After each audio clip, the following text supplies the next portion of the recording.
인근의 대학교와 큰 병원, 그리고 역세권이라 위치가 정말 좋아 공실 우려가 없는 3층짜리 건물입니다.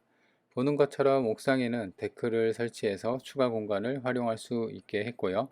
1층 3개 호, 2층 5개, 3층 5개, 총 13개 호에서 월세를 받을 수 있는 건물입니다. 한 집당 30만 원만 잡아도 대략 한 달 수입이 400만 원 정도 나오니 현재 가격 대비 월세 수익률이 월등하다는 것을 알 수 있습니다. 빠르게 싸고 좋은 건물 알려드릴 테니 좋아요, 구독 눌러주세요. 안녕하세요, 이사장입니다. 오늘은 건물을 보러 왔어요. 가성비 괜찮고, 그러니까 이제 감정가 대비 4억에서 한 2억 정도, 거의 반토막이 됐는데, 보니까 위치가 꽤나 괜찮습니다. 인근에 이제 대학교라 대학 그 병원, 그리고 역세권에 위치해 있어서 여기가 이제 공원 쪽에서도 좀 안쪽이긴 한데요. 그럼에도 불구하고 위치가 좋아서 지금 보면은 건물 외벽이나 건물 상태가 지은 지가 거의 이제 30년이 좀 넘어갑니다. 그렇게 좀 오래된 건물이긴 하지만 그래도 수리해 놓고 하면은 수익률이 괜찮지 않나. 이제 제가 대충 계산을 해보니까 최소 350에서 한 400 정도는 받지 않을까 이렇게 추정이 되는 건물입니다.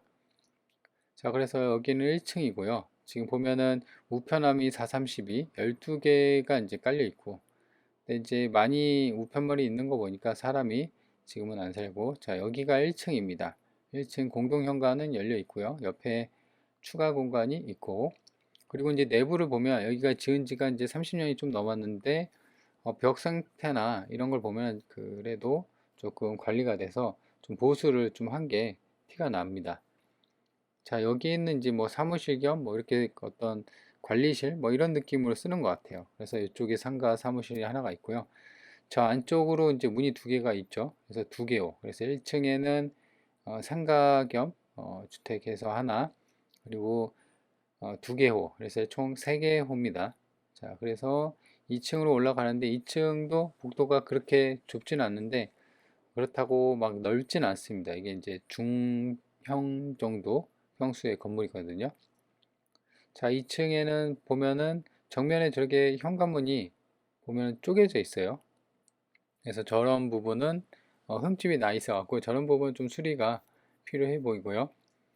자, 그리고 여기는 이제 총 이제 5개 오고 안 사는 것 같아요.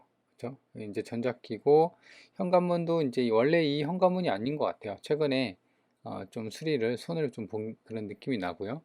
그래서 중문이 하나가 있고 하나를 들어가 보니까 화장실이 하나 있고 그래서 원룸으로 대략 한 7, 8평 한 개당 침대도 되어 있는데 지금 천장이 좀 떠 있죠. 그리고 곰팡이도 잠깐 보이고 에어컨 들어가 있고요. 자, 그래서 지금 좀 어수선합니다. 그래서 여기도 이제 보면은 천장에 이렇게 곰팡이가 슬어져 있죠. 그래서 이런 부분이 좀 수리가 필요합니다. 그래서 제 생각에는 이게 인테리어 전문가, 그러니까 우리가 흔히들 말하면 이제 그 인테리어 업자라고 하죠. 업자 손을 안 탄 것 같아요. 그러니까 이제 기본적인 인테리어 보수나 이런 거는 업자 손을 탔지만 지금 뜯어내고 뭐 이런 부분은 사실 인테리어 업자를 안 타고 그냥 셀프로 건물주가 좀 하다가 멈춘 듯한 그런 느낌이 듭니다. 자, 여기도 보일러실에다가 세탁기, 그리고 천장이 대부분 떠 있고, 그 다음에 전체적으로 이제 누수, 이런 느낌이 납니다. 그리고 등이랑 이런 그 베란다 등도, 전구 갓등도 좀 신경 써서 했지만, 이렇게 바닥이나 페인트가 좀 들뜬 부분, 이런 부분이 좀 그 눈에 보였고요. 물론 이제 전수조사를 하고, 그리고 옥상을, 그러니까 이제 누수가 되는 부분을 이제 위로 물은 위에서 아래로 흐르니까요. 그래서 위로 좀 찾아봐야 되는데 지금 요거 하나만 보더라도 어느 정도 좀 보수가 타일도 좀 깨져 있고요. 자, 그래서 열려 있는 문은 뭐 이렇게 되어 있는데 누수라는 것도 사실 한 번만 잡으면 아래로도 이제 피해가 안 가니까요. 크게 뭐 어려우거나 그런 건 없습니다. 이 측면도 지금 보면은 페인트가 떠져 있죠. 아마도 이거는 이제 외벽 쪽에서 실금이나 뭐 이런 쪽에서 좀 타고 들어온 게 아닌가 생각이 듭니다. 그죠? 여기 벽면만 이렇게 뜰 리는 없잖아요. 만약에 이제 위에서 세면 위에서 타고 내려와야 되는데 그런 흔적은 없었고요. 자, 여기는 또 3층입니다. 3층은 2층보다 좀 깔끔하죠. 그래서 여기 정면에 보이는 부터 301호, 그 다음에 302호, 303호 해서 이제 이 오른쪽에 복도가 또 하나가 있는데요. 이쪽에도 두 개 호가 있습니다. 복도가 이제 살짝 좀 좁긴 하고요. 자, 불은 들어오고 있고 304호, 305호. 그래서 이제 전자 키면 이제 천장도 보시면요. 이렇게 전구 가등이 들려 있고요. 그죠? 잘 되어 있습니다. 자, 그래서 이제 쭉 보면요. 지금 다시 옥상으로 올라가서 이제 최종적으로 보도록 할게요. 그래서 지금 여기 층마다 여기 옆에도 보면은 약간 그 측면에 페인트가 뜬 자국이 있죠. 그래서 아마도 층간, 그러니까 이제 옆에 측면에가 외벽 쪽에 저렇게 이제 선이 가져 있는 느낌이 확실히 들죠. 그래서 그런 부분은 이제 사다리 타서 그 측면 쪽에다가 방수 코킹을 작업을 하면 됩니다. 천장은 멀쩡하죠. 희한하죠. 자, 그래서 내부 내벽으로는 어느 정도 페인트 칠이 좀 되어 있었다. 자, 그리고 옥상입니다. 옥상을 보면은 옛날 그 초록색 방수 페인트로 깔아져 있죠. 그리고 여기는 이제 보면은 여기가 대학가 인근이고 하다 보니까 대학생들한테 이제 좀 더 그 임대나 이런 거 타 임대 매물, 원룸 매물보다도 이제 경쟁력을 취하려고 옥상에 저렇게 데크를 설치해 놓고 그리고 고기 구워 먹을 수 있는 자리, 그 다음에 테이블도 뭐 이렇게 해놨어요. 약간 이제 캠핑 느낌 나게끔. 그래서 고기도 구워 먹고 뭐 화롯대도 있더라고요. 그죠? 그래서 이제 그런 식으로 유인책을 쓰면은 사실상 다른 임대 매물보다도 좀 더 빨리 월세를 뺄 수가 있겠죠. 근데 이제 문제는 바닥이 방수층이 어느 정도 깨져 있습니다. 그렇죠? 그러니까 이제 방수층이 요게 깨져 있으니까 지금 아까 2층에서 천장에서 누수가 있고 그런 부분이 이해가 되죠. 그래서 가장 먼저 시급하게 잡아야 될 게 아마 요런 방수 공사일 것 같아요. 그래서 이런 부분을 한번 싹 걷어내고 방수를 좀 해야 되겠다. 그런 생각이 듭니다. 자, 여기는 이제 아까 봤다시피 1층 그쪽 사무실 안쪽이고요.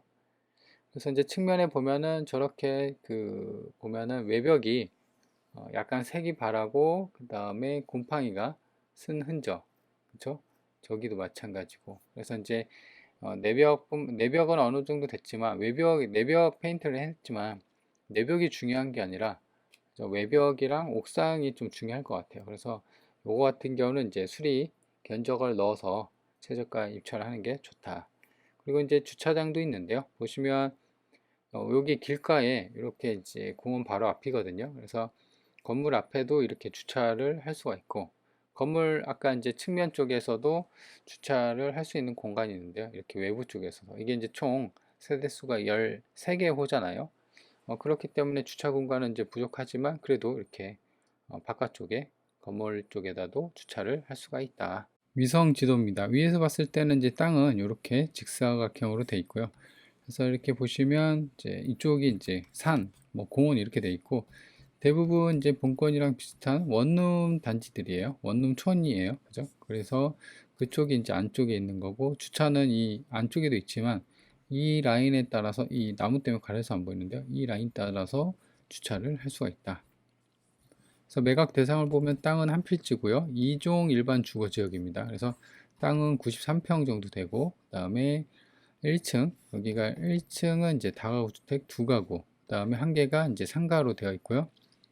그리고 2층은 이제 그 2, 3층은 각각 5가구씩 총 10개 옵니다. 그래서 어, 지금 이제 총 평수가 땅이 93평이고요. 건물이 140평 정도 됩니다. 그래서 이 정도면은 소규모 평수 꼬마 건물이라고 작은 평수는 아닙니다. 한 중소형 정도 평수고요. 그래서 감정가는 이제 거의 한 5억 정도 됐습니다. 그래서 4억 9천인데 지금 그 두 번 유찰이 돼갖고 감정가 대비 한 2억 3억 정도 빠졌죠. 2억 4천 감정가 최저가가 2억 4천이고 상용 승인일은 이제 1997년 그러니까 이제 지은 지 거의 이제 30년 한 28년 정도 됩니다.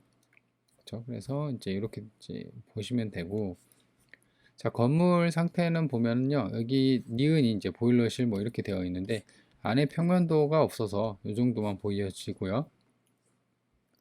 근데 이제 건축물 대장을 보면요. 지금 건축물 대장에는 총 15개 호로 돼 있죠. 그래서 여기 5개, 2층 5개, 3층 5개, 해서 총 15개인데 1층을 좀 나눴습니다. 그죠? 그래서 지금 근데 중요한 거는 여기 위반 사항이 없습니다. 그래서 정상적인 건물이라는 거고요.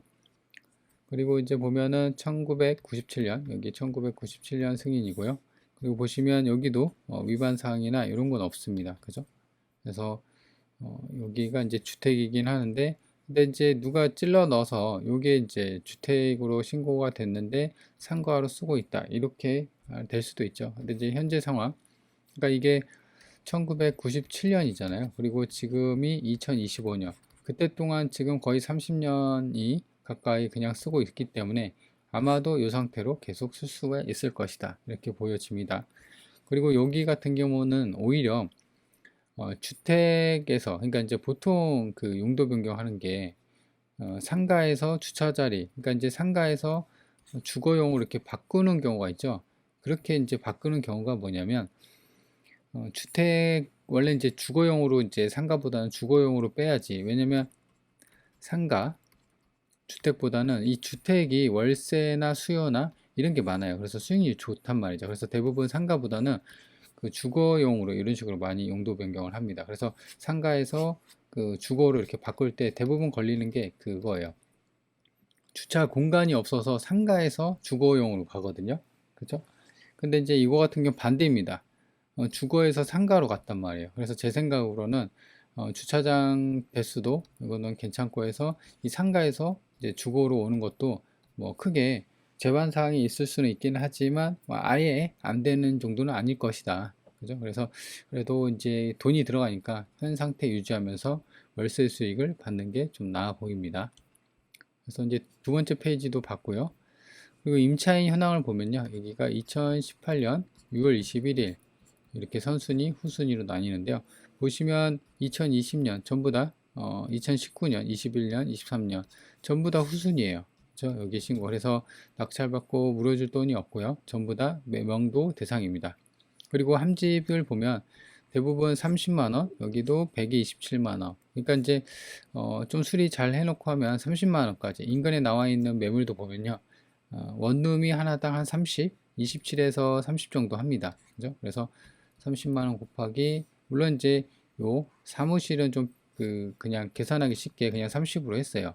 그래서 13 하면은 이제 390만 원 정도 나오죠. 그죠? 그래서 여기서 하나당 뭐 한 집당 만 원에서 2만 원 정도만 더 받으면 400만 원을 채울 수가 있다, 이렇게 보는 거죠.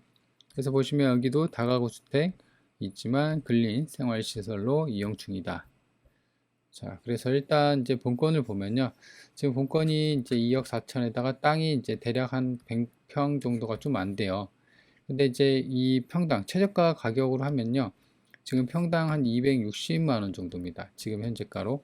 근데 보면은 이게 2018년, 그러니까 지금으로부터 약 7년 전에 3억 천에 거래가 됐습니다. 근데 지금은 감정가가 대략 한 5억 돼서 지금 2억 4천까지. 그러니까 추정상 보면은 지금 2억이 오른 거예요.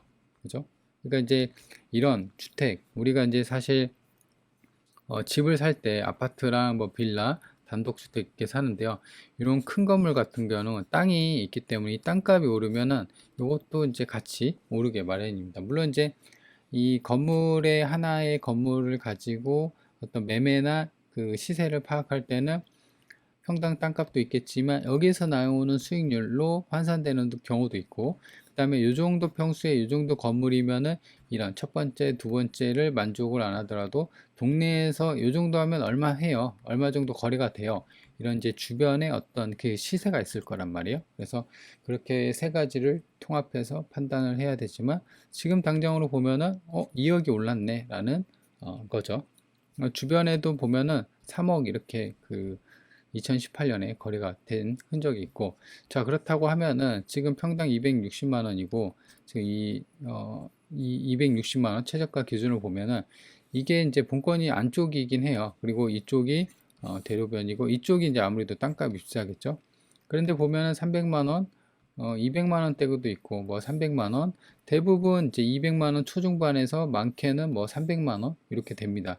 이 1000만 원 같은 경우는 제 생각에는 그 뭐 상가 주택이나 뭐 어떤 이제 상가용으로 아니면 신축이나 뭐 그런 식으로 거래가 된 거지. 지금 이때 2020년 이후에 보면은 거의 다 이제 200만 원에서 300만 원 후반대 이렇게 거래가 된 것을 알 수가 있고, 그래서 그런 걸 감안한다고 하면은 본권은 더 안쪽에 있으니까 이거보다는 좀 더 시세가 빠질 수가 있다. 물론 이제 이런 숫자는 죽어 있는 시세이기 때문에 정확한 건 아니에요. 그래도 대충 이제 본다고 하면은 그렇게 될 가능성이 있다. 자, 그래서 일단 낮은 가격 순으로 이제 매물 순을 보면요. 이게 원룸이에요. 그래서 4년 이내, 15년 이내 뭐 이렇게 돼 있는데 27만 원, 25만 원, 29만 원, 30만 원. 그러니까는 본건도 수리 좀 해놓고 하면 한 30만 원 정도 받겠구나. 이렇게 판단이 되는 거죠. 아까 임차인 신고도 27에서 30까지도 되어 있었고요. 위치입니다. 본건이 여기 있고요. 여기가 이제 대로변이 이렇게 있고 여기가 이제 버스 정류장입니다. 그래서 버스 정류장까지 도보로 8분 정도 걸리고요. 그다음에 미터수로 따지면 한 400m 정도밖에 안 걸립니다. 그리고 아까 본 것처럼 이쪽이 전부 다 이제 그 공원이나 뭐 산 뭐 이렇게 되어 있고요. 그래서 사실상 이쪽이 메인이긴 합니다. 근데 이제 안쪽이라 그래도 이제 보시면 위치가 괜찮아요. 이 본건이 여기 있고요. 여기가 기차역이 이렇게 지나갑니다. 그죠? 그래서 지금 이 전주역까지 3분, 차로 3분, 그리고 정확히 이제 미터수로 따지면 한 900m. 그러니까 이제 걸어서 성인 남성 걸어서 한 10에서 한 15분 정도면은 여기 걸어서 갑니다.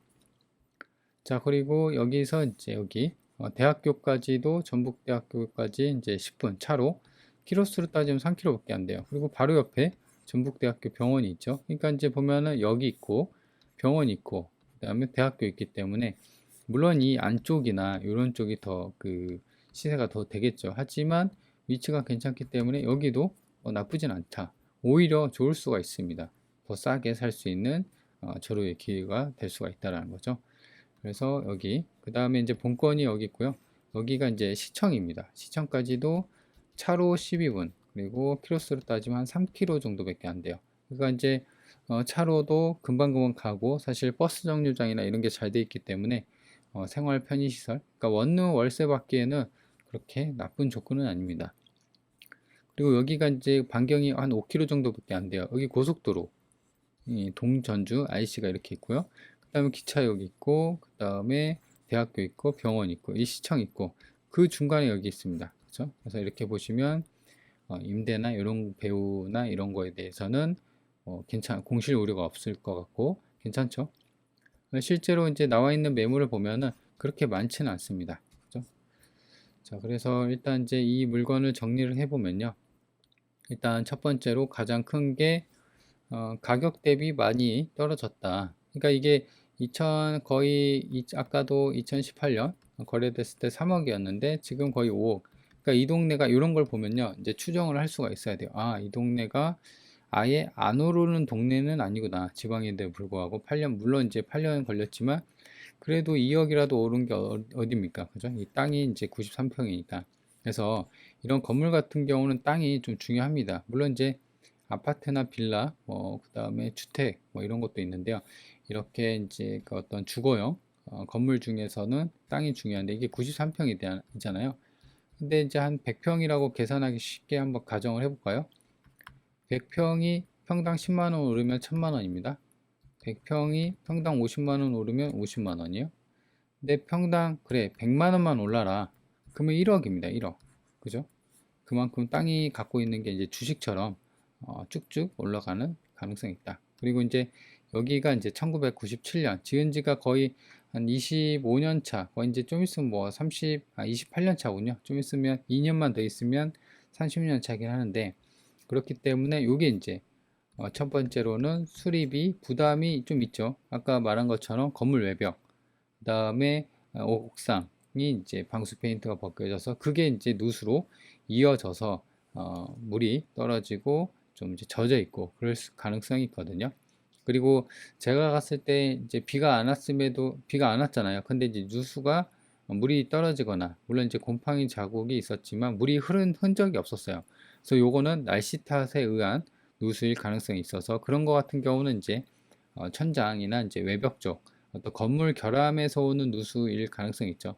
근데 이제 반대로 비도 안 오는데 누수가 있어요. 그거는 이제 수도나 상시적으로 쓰는 물 있죠. 그런 쪽에서 결함이 있어서 누수가 생길 가능성이 있습니다. 그래서 이제 그런 거를 좀 판단해 보는데, 여튼 그런 결함이 있음에도 불구하고 지금 아까도 제가 얘기한 것처럼 한 집당 30만 원 받으면 390이에요. 이게 아예 현실성이 없는 게 아니죠. 첫 번째로는 그 매각 물건 명세에서 해서 임대차 신고에서 27에서 30 있었고, 두 번째 나와 있는 매물도 20에서 30 정도 있었죠. 그래서 30 곱하기 13 하면 390입니다. 근데 여기서 만 원이나 2만 원만 더 받으면 400은 뭐 가능해 보이죠. 물론 이제 나는 단기로 살고 싶어서 그 보증금을 낮게 100에 30을 깔 수도 있고, 근데 반대로 나는 그 보증금을 좀 해도 월세를 한 좀 단돈 몇만 원이라도 깎아주면 좋겠다, 이런 사람이 있겠죠. 그래서 그런 생각에, 그런 어떤 입장, 들어오시는 입장에 따라서 이제 25가 될 수도 있고 20이 될 수도 있고 30이 될 수도 있다, 그런 어떤 그런 있겠지만 단순 올 월세로 계산했을 때는 그래도 400은 괜찮지 않나. 지금 가격대가 이건데요, 그죠? 사실 만약에 400이 나온다 하면 4억에 사도 돼요, 그죠?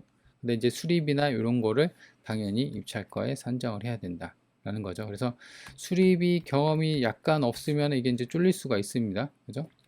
두 번째로는 아까 얘기한 것처럼 낙찰받고 임차인이 좀 있긴 한데, 신고된 임차인이 있긴 한데 물어줄 돈이 없죠. 그리고 이제 명도 같은 경우도 대부분 이제 비어 있거나 아까 이제 우편물도 상당히 쌓여 있었죠. 그래서 아마도 명도는 뭐 한두 명, 아까 상가 1층 상가에는 이제 좀 계시는 분이 있을 수가 있으니까 그런 분들만 명도하면 큰 문제는 없죠. 그래서 낙찰받고 물어줄 돈도 없고 명도 부담이 없기 때문에 초보자들도 접근하기에는 괜찮다. 그래서 다만 이제 수리비나 이런 게 살짝 이 물건의 난이도를 올릴 수는 있지만요. 그래서 이제 관심 있는 분들, 건물을 좀 사고 싶은데 돈이 좀 없어서 이제 그 대출 좀 받고, 근데 요거 같은 경우는 제 생각에 만약에 3억에 쓴다, 그러면 한 1억 5천만 있으면 되지 않을까 싶어요. 보통 무주택이나 그런다고 하더라도 지금 한 5에서 한 60% 정도는 대출이 나온다고 보면 되거든요. 그래서 그래도 한 현금은 한 2억 이상은 있어야 되지 않나. 왜냐면 1억 5천 낙찰하고 샀어요. 그래도 나머지 한 5천은 현금은 갖고 있어야지 수리를 할 거잖아요. 그죠? 근데 이제 방법은 있습니다. 나는 그 돈도 없다, 그러면 일단 사세요. 그 다음에 1층부터 수리를 하는 거예요. 2, 3층은 이제 닫아놓고. 그래서 1층에서 돈이 좀 들어오고 하면 또 2, 3층을, 2층을 이제 수리하는 거죠. 그리고 2층 수리했으면 3층을 닫아놓고 이제 3층 수리하고. 그래서 근데 이제 그 전에 옥상을 좀 수리를 하고 외벽을 좀 수리하는데 돈을 좀 써야 할 거예요. 그게 이제 선행이 돼야겠죠. 자, 그래서 이제 전체적으로 이제 대출이나 그 다음에 어떤 이제 수리 전략 이런 것까지 다 정리를 해 드렸습니다. 그래서 관심 있는 분들은 한번 챙겨보시면 도움이 될 것 같네요.